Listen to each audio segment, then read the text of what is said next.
Alright, we here at Piedmont Dragway. Getting ready to unload for some more testing. Got the car unloaded. Gonna make a few little adjustments and make a hit and see if we can get this thing to work right.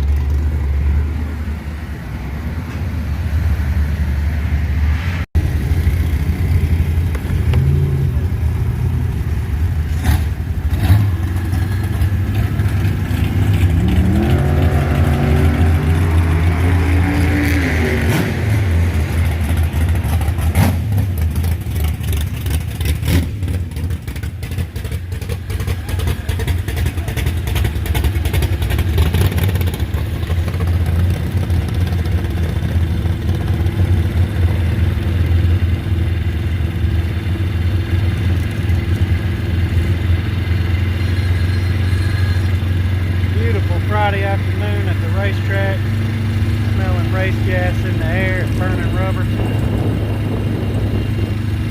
Ain't nothing like it. Gonna take a ride around the pits and see what all we got here today with the Rudy's crew here. G-body.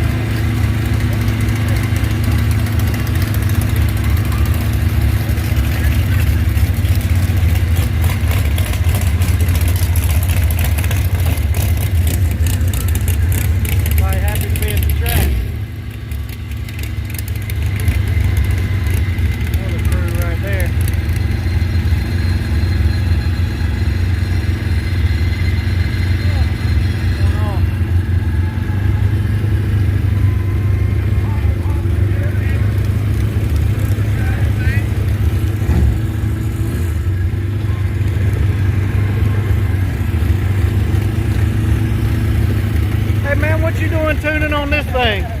This is a damn grocery getter. What are you doing? What's the laptop doing on this thing? Oh, you doing, y'all? Oh, you on that virtual school stuff now? Oh, virtual class. My bad. I thought you was tuning, man. Guess I got freaked out by that 5.0 in them. Thought you had some hot rod stuff done to this thing. This thing's stock though, right? Yeah, it's got a cam. Yeah. Has a cam? I see. We're gonna keep an eye on this guy later tonight, see what's going on with this. This thing looks suspect. He looks way too old to be doing homework.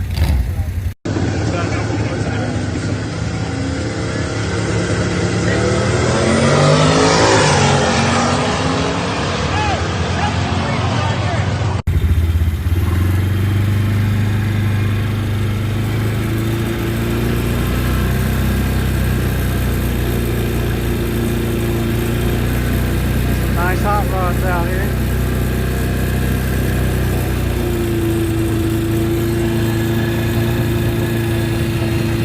Come on, go to the merchandise out here.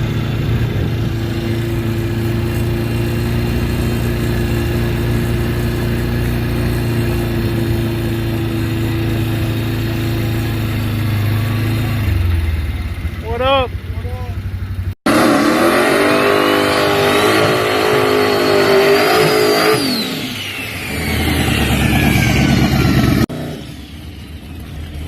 So this will be the very beginning of all the issues that we'll be chasing. Tried to spool up, car didn't want to spool up and backed off the line. And now we got to figure out why we're down a cylinder. It didn't sound right and it was struggling to spool, so I knew something wasn't right. So we're hunting our misfire, pulled the valve cover off, all the rocker arms look good. We found out number 6 was our dead hole, and after checking a few things, found out that the injector was plugged up, but just wasn't plugged up all the way enough to really lock. And heard it click, and just like that, the cylinder was back.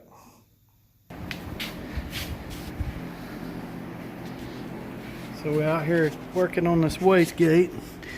Gonna change this thing.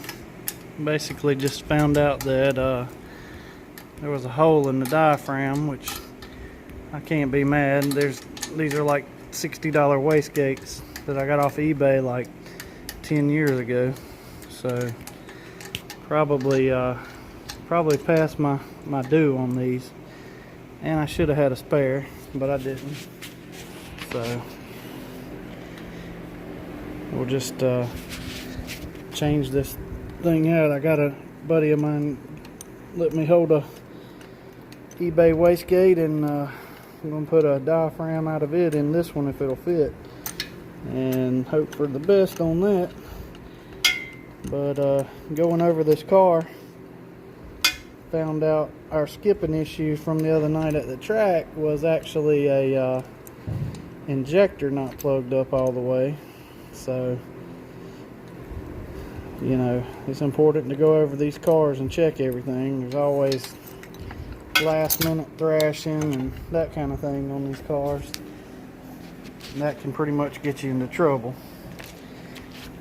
So don't forget to go over your cars. I also found some wastegate hoses going to the other gate that were melted. So essentially neither wastegate was working, so I'm hoping that was what was causing our spinning issue. It's probably making it make boost faster than it needed to be, honestly, or at least that's what I'm hoping.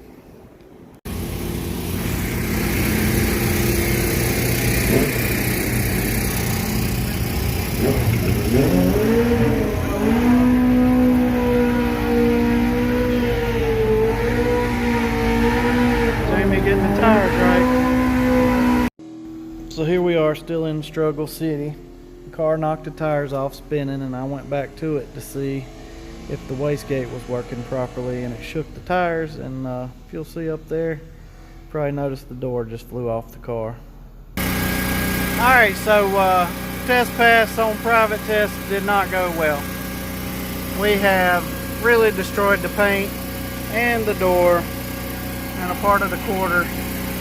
The car went out and shook the tire. It spun on the hit, and I wanted to kind of test out wastegate that I was having problems with, make sure everything was working. And I squeezed down on the pedal a little bit, and it drove into some tire shake, the worst I've ever seen in my life, and shook this door off in the front, and the wind caught it, and basically, we should have done videoed, but it basically spread out like a wing and ripped the door striker out of the metal in the back. So we've got it sandwiched in there with a big washer. My dude Scott here, he been out here trying to figure out how to rig this thing up, and I'm getting ready to put some screws in this thing to hold it together. This beautiful door, we just finding screws to stick in here to hold the door skin on, so we can make a few more passes to try to get this suspension figured out that is so out of whack from changes. I don't know what we're going to do if we can't get this thing figured out. Anyway, right now we're drilling in beautiful paint. We can fix it though. I don't know if it hurts y'all's feelings as bad as it does mine, but it makes me sick. We gotta do what we gotta do to get another pass in or two to try to get this thing dialed in. And then we can worry about the paint. Man, I don't know what's causing the tire shake. I got like 18 pounds of pressure in the tires, and it shook the heck out of them. I tried lower. I'm gonna go on up higher with it and see if we can get it to stop shaking. That looks good. Okay. I want you to take note of this little bounce as the car tries to launch. You notice it bounces down, up, and then spins. So we tried a tighter rebound and more pressure, and it's still bouncing and spinning. Alright, so after none of that worked, we decided to just drop the tire pressure way down low, put it on down about 15, gave it a shot.